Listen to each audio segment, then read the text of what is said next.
أهلا بكم في الحلقة السادسة من سلسلة حلقات صندوق الإسلام. طلعنا من الصندوق الحلقة اللي فاتت بعض التفاصيل عن نقاط التحول في حياة محمد اللي أثرت في أسلوب دعوته وأسلوب رسالته، وتوقفنا عند موت خديجة وتطرفه الفكري والديني والعقلي بعد وفاتها. محمد قبل موت خديجة ومحمد بعد موت خديجة كأنهم شخصين منفصلين عن بعض تماما ولا تربطهم أي علاقة ببعضهم. محمد قبل موت خديجة كان يعني اللي هو بيدعو بالتسامح وبالحكمة وبالموعظة الحسنة وعنده صبر ويتكلم عن الوحدانية فقط، لا حروب ولا قتال ولا قطع طريق. ماتت خديجة، فاللجام اللي كان ملجمه والسند اللي كان بيسنده راح، فابتدى يتطرف. ففكرة الدعوة السلمية انتهت بعد بقى قصة الإسراء والمعراج، وإنه طلع السماء وإنه هو قابل ربنا شخصيا وصلى إمام بكل الرسل والأنبياء. جنون العظمة ابتدى يصيبه، وابتدى في ناس كتير بتقرأ التاريخ الإسلامي إن هو في مكة كان مسالم وبعدين راح المدينة وبعدين حصلت الحروب من المدينة لما بتوع مكة حبوا إن هم يهاجموه ويقضوا على رسالته. الكلام ده مش مظبوط إطلاقا، لأن نية محمد للحرب كانت مبيتة في المدينة من أول ما ابتدى يعمل إن هو يحاول إن هو يعني يعمل علاقات مع القبائل. أبو بكر خلاه يروح يتفاوض مع القبائل اللي على أطراف الجزيرة، زي مثلا قبيلة شيبان. لما راح محمد يفاوضهم إن هم يساعدوه إن هو يقاتل قريش، وشيبان رفضت. يعني احنا ما بنساعدش واحد على أهله، لا يفعل هذا إلا الصعاليك. فلما كلمة الصعاليك ذكرت عرف هو مين. محدش هيساعده من القبائل العربية ضد قريش ده اللي هم يعني حارسين الحرم والكعبة. القبائل هتيجي قتلهم عشان خاطر محمد، عشان ايه؟ لكن لما يجي حد يتفاوض مع صعاليك ويقول لهم هنقسم مع بعض وهتستفادوا ماديا وانا هستفاد، هم دول اللي ما عندهمش مبادئ، هم دول اللي مش ما عندهمش اي رباط بقبائلهم. ده حتى كان عندهم استعداد ان هم يهاجموا قبائلهم هم نفسهم وعملوها، ويسبوا النساء ويبيعوهم وكل حاجه. فما ينفعش ان محمد يتفاوض مع قبائل عربيه شريفه. فمين اللي ساعده؟ الصعاليك والأوس والخزرج. والأوس والخزرج دول بقى ليهم قصة كبيرة جدا، إن هم زي قبيلة قريش كده كانوا نازحين من اليمن. في ناس كتير ما تعرفش إن قريش مش أصلها الجزيرة، مش أصلها مكة، وإنما من اليمن. لكن اقروا كتاب المفصل في تاريخ العرب للدكتور جواد علي وانتوا تعرفوا إن قريش قبيلة يمنية أصلا. والأوس والخزرج نفس الشيء، بعد انهيار سد مأرب هاجروا إلى يثرب من اليمن. ففي برضو إيه نوع من القرابة. الخزرج بالذات هم القبيلة اللي تزوج منها هاشم جد محمد المفروض، وهي القبيلة التي ولد فيها عبد المطلب جد محمد، وكان فيه تحالف عسكري بين هاشم والخزرج وبين عبد المطلب والخزرج. وعبد المطلب استعان بالخزرج ان هم ييجوا يعني يساعدوه ضد ابناء عمه لما حصل خلاف مع ابناء عمه. فيعني القصة طويلة. والأوس والخزرج كانوا عايزين يتخلصوا من اليهود اللي في المدينة اللي لهم حصون وعايشين في حصون. فهو ده التفاوض اللي في النهاية حصل. ولما عمل محمد معاهم بيعة العقبة الأولى وبيعة العقبة الثانية، كانت بيعة العقبة الثانية كانت بيعة على الدم.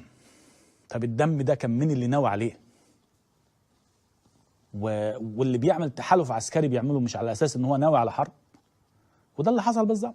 وبعد ما راح المدينة، ابتدى بقى زمن الحروب.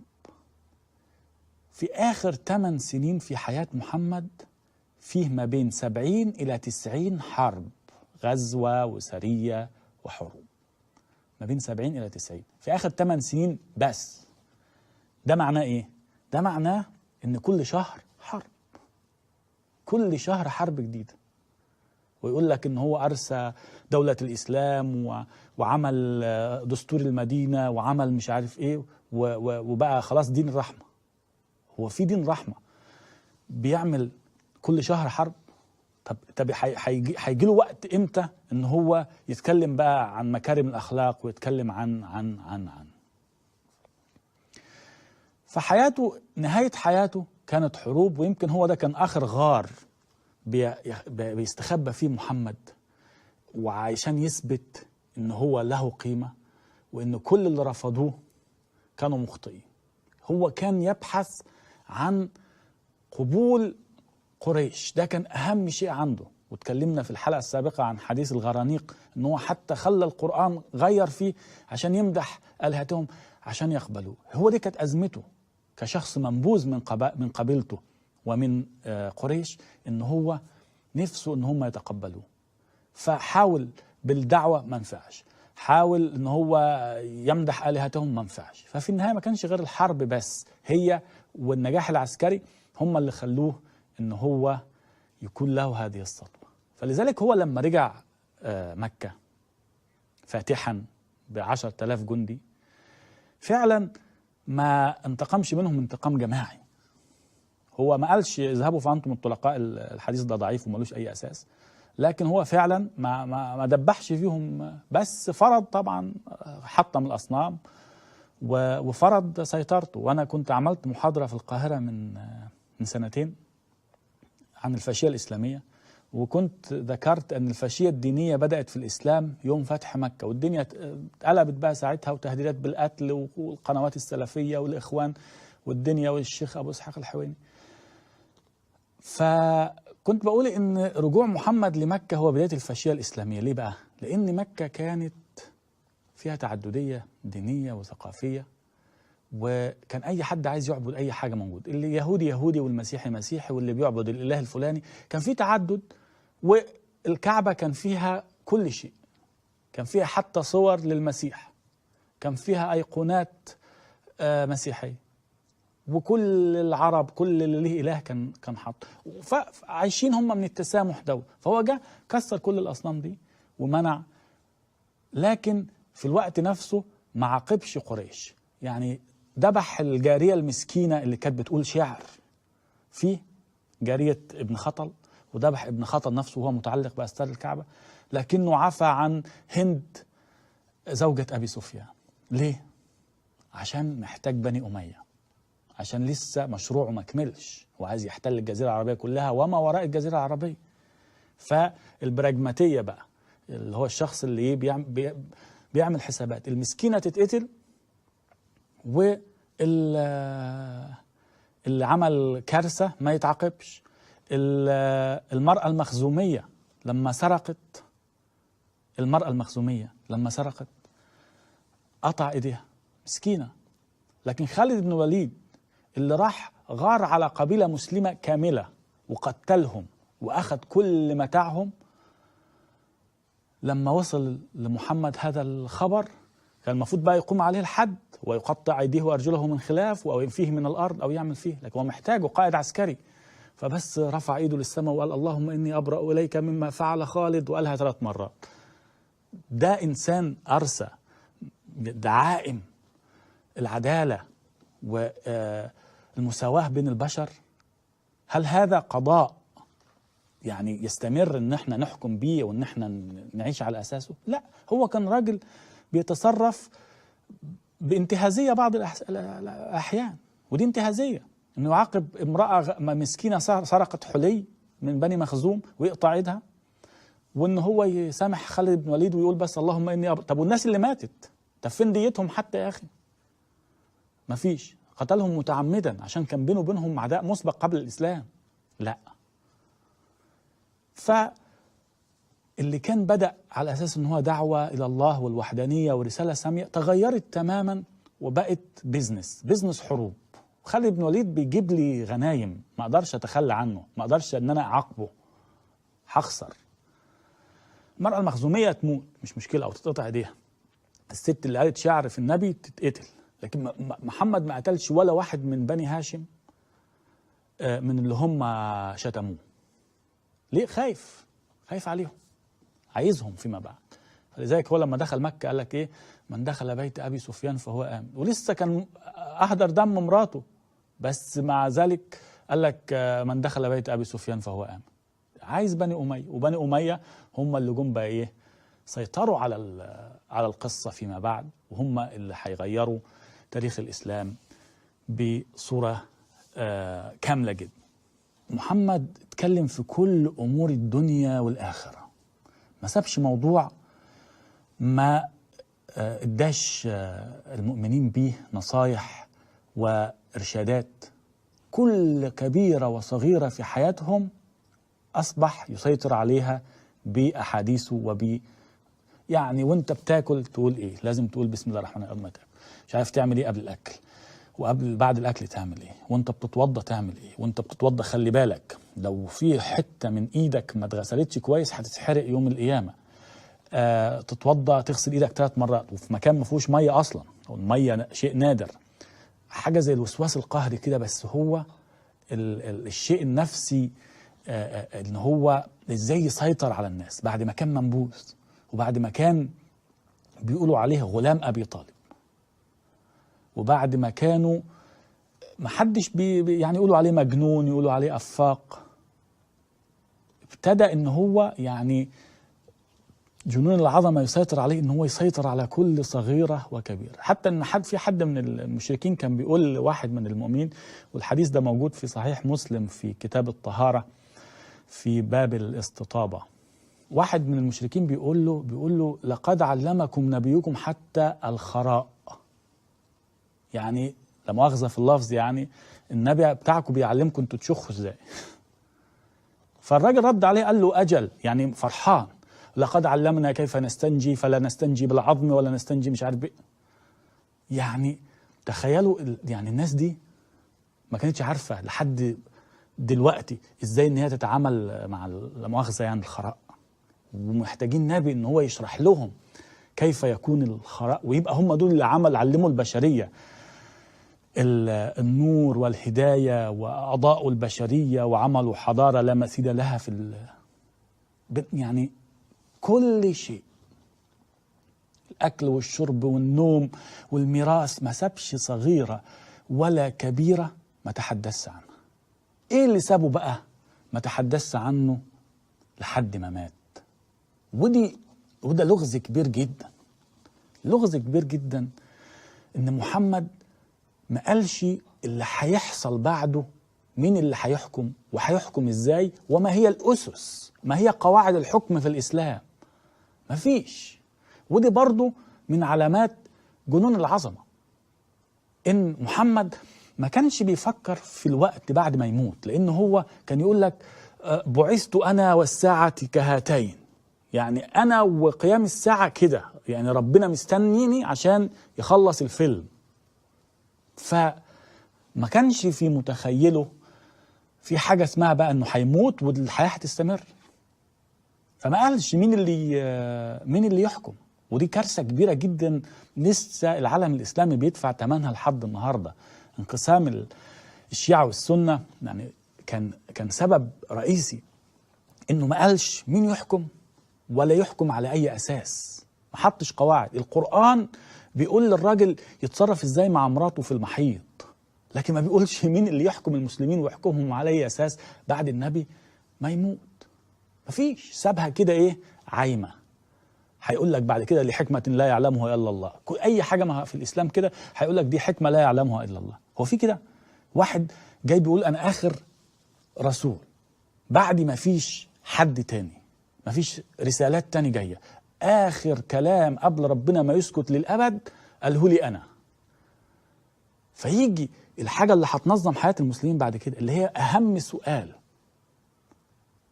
دستور الحكم، من يحكم وعلى أي أساس يحكم؟ ما فيش، ساب لهم كده ومن لم يحكم بما أنزل الله فأولئك هم الكافرون. طب يحكم بما أنزل الله اللي هو إيه بالظبط؟ على أي أساس؟ ما فيش. فده سبب الكارثة الكبيرة.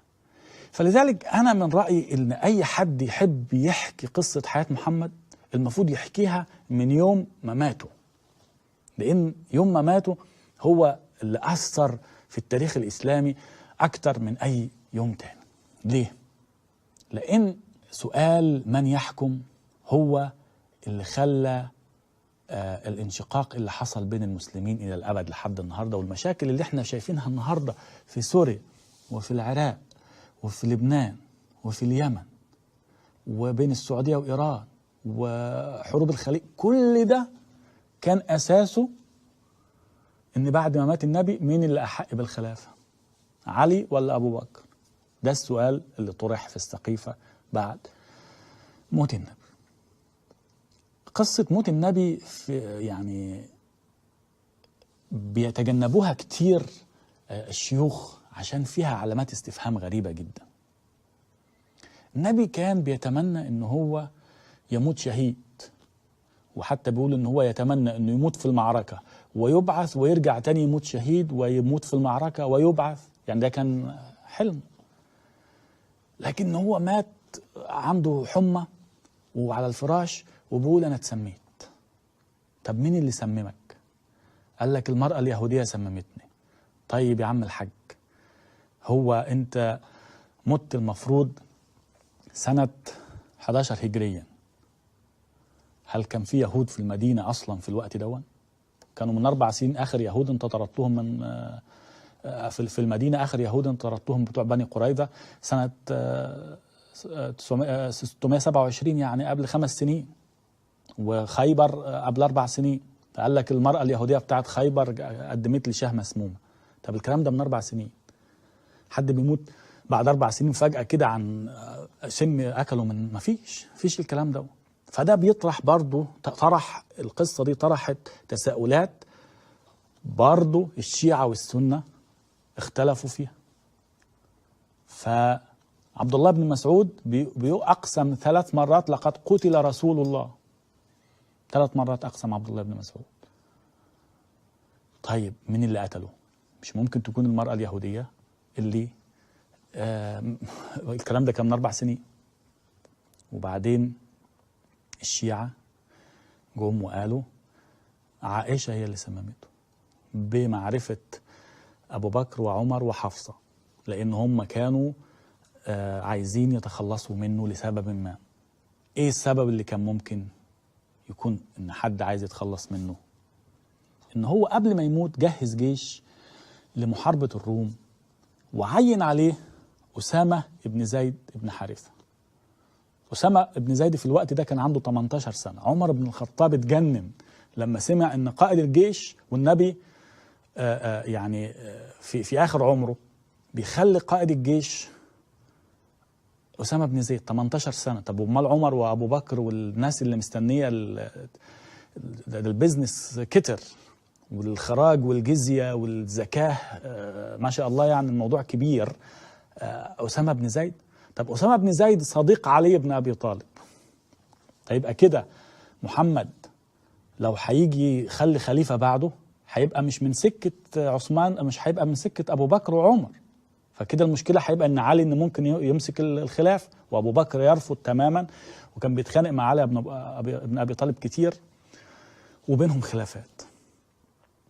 طيب بعد ما النبي خلى أسامة بن زيد قائد الجيش فجأة أصيب بالحمى، قدرة ربنا بقى، وقع في الفراش يتلوى ودماغه هتنفجر، وابتدى حتى يعني يقول كلام غريب وعلامات مرض مفاجئ، ألم بيقول عمره ما حس بيه قبل كده. يبقى مش معقول ان الشه اللي اكلها من 4 سنين المسمومه مره واحده ابتدت تتحرك فجاه بعد كل ده في الفتره دي اتجوز كام ست وعمل كام حرب وما حصلوش حاجه، يعني مش معنى فجاه دلوقتي يحصل. فده برضه فتح للشيعه مجال. انا ما بقولش، انا ما كنتش هناك ولا حد فينا كان هناك من 1400 سنه، لكن الناس دي اللي حكوا القصص دي فتحوا مجال ان المسلمين يقتلوا بعض. فالنبي مات ازاي؟ فموت النبي بقى والخناقة في السقيفة وإجبار علي على إنه هو يتنازل لأبو بكر والخلاف الكبير بين المهاجرين والأنصار مين يحكم. ما هو الأنصار بتوع المدينة هم أو المسلمين اللي هربانين من مكة وادوهم بيوت وساعدوهم وحاربوا معاهم، وفي النهاية طلعوا من المولد بلا حمص زي ما بيقولوا. فكل ده هو اللي شكل النواة إن الإسلام يصاغ في الصيغة اللي وصلت لنا النهاردة. مين اللي موت محمد؟ مات إزاي؟ واللي حكم ده حكم على أي أساس؟ السيرة والأحاديث والقصص اللي احنا بنسمعها عن الإسلام كله اتعملت في الجو ده، جو المشاحنات والحروب الأهلية والفتن. حتى جمع القرآن نفسه حصل في هذه الآونة.